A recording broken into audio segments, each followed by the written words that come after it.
Hello, Terry here, Range Fabrication, and I got another one in the shop today. Just finished my last one. Moving on already. So this one, obviously I took the hood off already. Kind of cool little hood. Started doing some inspecciones. Pretty sick little car. This is a Desert Dynamics and got a pretty big list. Came in for just install the mirrors and then just more stuff that he thought of. The list got longer and longer. It has wired mirrors for lights in them, so I got to hook that up. Turning brakes are mushy, clutch noise, shock is leaking, catch can, I'll show you what's going on there. The oil filler, not filter, but filler. Pulley's making some noise and adjust the camber. So this tire is sitting just a little negative, looks pretty good, but this one's kicked over quite a bit more. So just have to adjust the heims on that, pretty easy. But yeah, it's a pretty neat little car. Nice looking cockpit. And I think he said this shock was leaking, but the catch can, which is right here, catch can sits just, it's actually kind of below the engine. This hose right here goes to the catch can. So it kind of goes down. And then the hose going in is about almost midway on here. And then there's no drain. So there's no way to get the oil back into the motor. So I actually suspect this being probably full of oil. He says he does get some mist coming out of here. So this should be higher. I like to see them up in this area over here, and then the oil can kind of drain back, but can't drain back when the inlet is so high. So I need to fix that. And just some, well, it has no oil filler. It's underneath here, which is no good. So need to see if they make a straight extension and cut a hole in here. But you have to take all this off every time you want to change your oil. Kind of a pain in the butt. And what else is over there? Catch can, shock. Yeah, the shock's just leaking. Has a noise on there when you push the clutch all the way in. And the adjustment on these is really, really touchy. So I think I can just adjust that out a little bit and get that noise to stop. And then do my usual inspection. It says it heard a little noise on one of these pulleys, so I'm going to take the belt off and spin it, make sure all the pulleys are in good shape. No, it's a pretty cool car. This thing's really nice looking. Side panels are a little weird. I don't know. They kind of have a weird shape to them, but it does have some cool lines and some cool features. I don't know if I like that. Kind of makes it look a little droopy and it sticks out a little too far. Just my opinion. And then I just noticed this. That bar goes in there to connect this point. Apparently they put that in just for the seat belts. Kind of interesting. I've never seen double bars. And looks like it's pretty roomy back there. Oh, and then it has a nice little cover. So yeah, pretty neat little car. So I'll get this thing inspected, see if we got any other issues, and let the customer know, but start working on those mirrors, get those finished up for him. All right, got some headlights, some mirror lights, I guess they're called, hooked up. Actually pretty cool. Sector 7. Pretty nice little mirrors. And I hooked it to the ignition switch.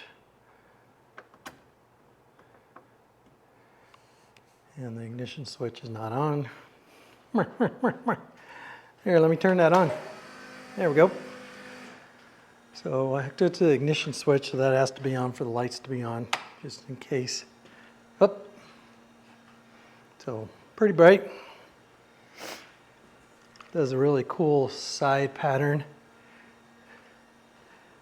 and front pattern. Oh, that's with all my lights off in the shop and pretty bright. I mean, it really goes all the way around, so pretty cool. I like it. And get back over here and shut this off. So I didn't get any information on the instructions. It says 12 volts to white and ground to black. It's literally all it said. So I don't know what the amp draw was or what size wires to use. I mean, kind of guessed on the size of the wires coming out of it. Looked like they're about a 16 gauge. They were kind of small.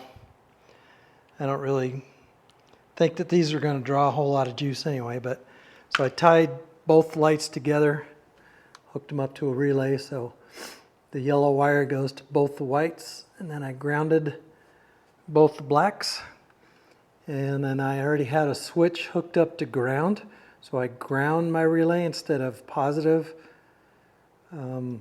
contact on the relay, and then I just ran my power in through here into the fuse box, and then I ran it to the ignition because it only had one wire on it, and then this is fused. So that worked out pretty good. So I like it. And all hooked up. Now I can move to the next one. So we can take that off the old board. All right, so tomorrow I should be able to get most of this stuff done. All right, so on the oil catch can here, I think what I'm going to do is just put a drain on here. So the inlets are about halfway through.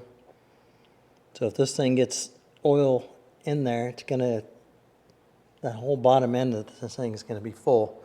And then as the pressure goes in, it could actually whip it out of the filter a little bit.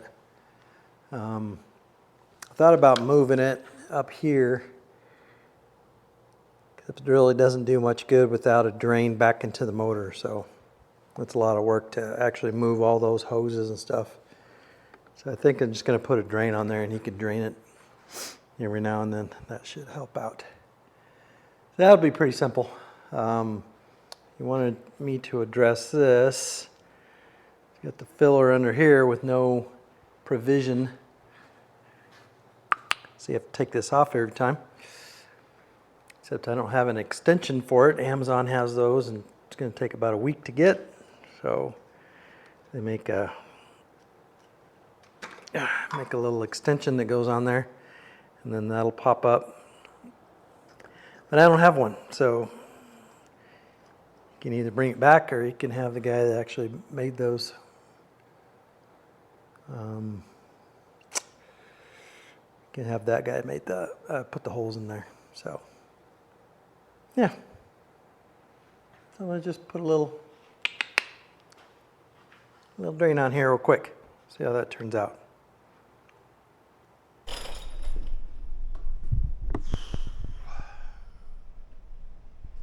All right, so I straightened out the camber on this side. Thing was kicked in a little too far. All I had to do is just unscrew the top heim. And then when you set the camber, you're pushing this out, the top ball joint here basically, you're pushing this out, but this doesn't go with it. It stays fixed. So it basically is going to make the toe go in. So this bar was just completely destroyed. They had a pipe wrench on here. So I took the whole bar off, and this heim joint came off pretty easily. This one, not so much. This thing is solid. I got it to move just a tiny bit. I had some really good penetrating oil put in there, heated it up at the torch, had it all locked down in the vise. I actually made a socket for it that I could spin with the 1/2-inch impact, and it didn't budge. So it needs to be probably cut. You could probably slice this top bar here to get it out and then weld it back up, or just drill and retap it. That's a left-handed thread, so kind of a pain in the butt.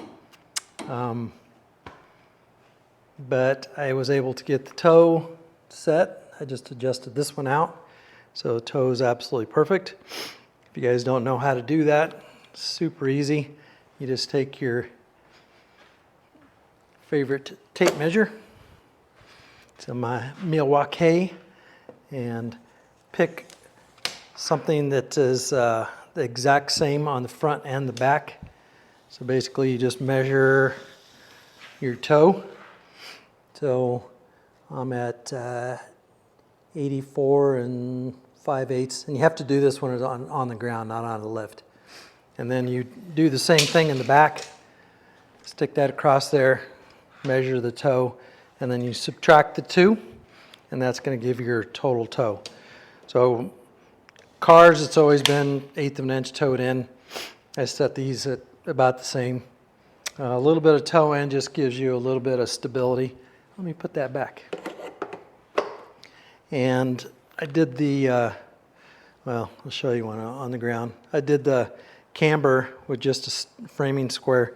Just put it up against the tire, and you can kind of measure the gap on there. So pretty simple to measure that. Caster is a whole different measurement, but if you actually measure the angle of this arm, you can get both of them the same. Just measuring that isn't your actual caster. You have to do it with the alignment machine and sweep it, but you can get them even. And even though caster is not that big of a deal, especially in the dunes, it still helps a little bit. The more caster you have, that means this is going to go further back. The more stability you have, the further forward this is. It gives you tighter turning, less stability. So looks like we got that pretty well set. And then I was starting to do a little nut and bolt check. Tightened all these up. They were just teeny bit loose. And then I got looking over here, and there's an actual gap in between there. So I'm just getting ready to tighten that one. That one's 100% loose. So finish going through all these, just kind of tightening them up, make sure. It's called nut and bolting it. Make sure none of this stuff, other ones are loose. And we should be good to go.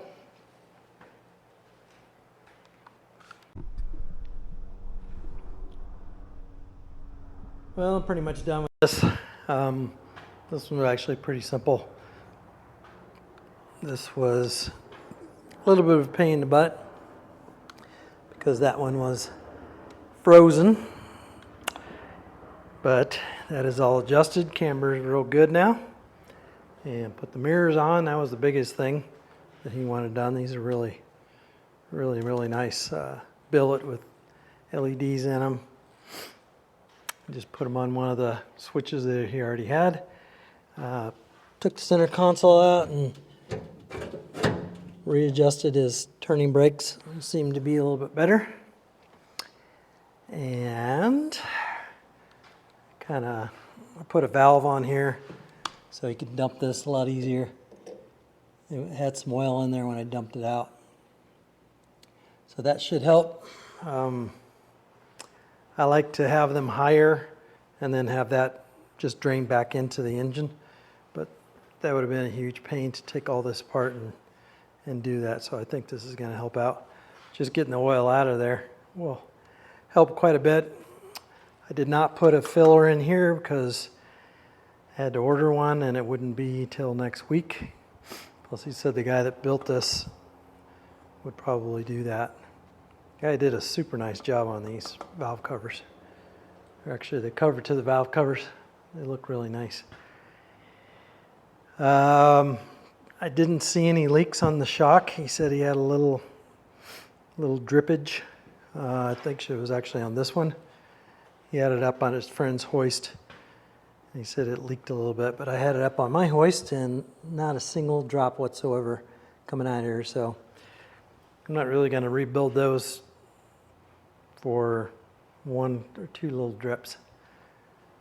Plus, when you start using those in the seals kind of warm up and get to working again, they'll probably seal a little bit better. And then I adjusted his clutch, and what else? Clutch, shock, catch can, oil filler, pulley noise. I didn't hear anything on that.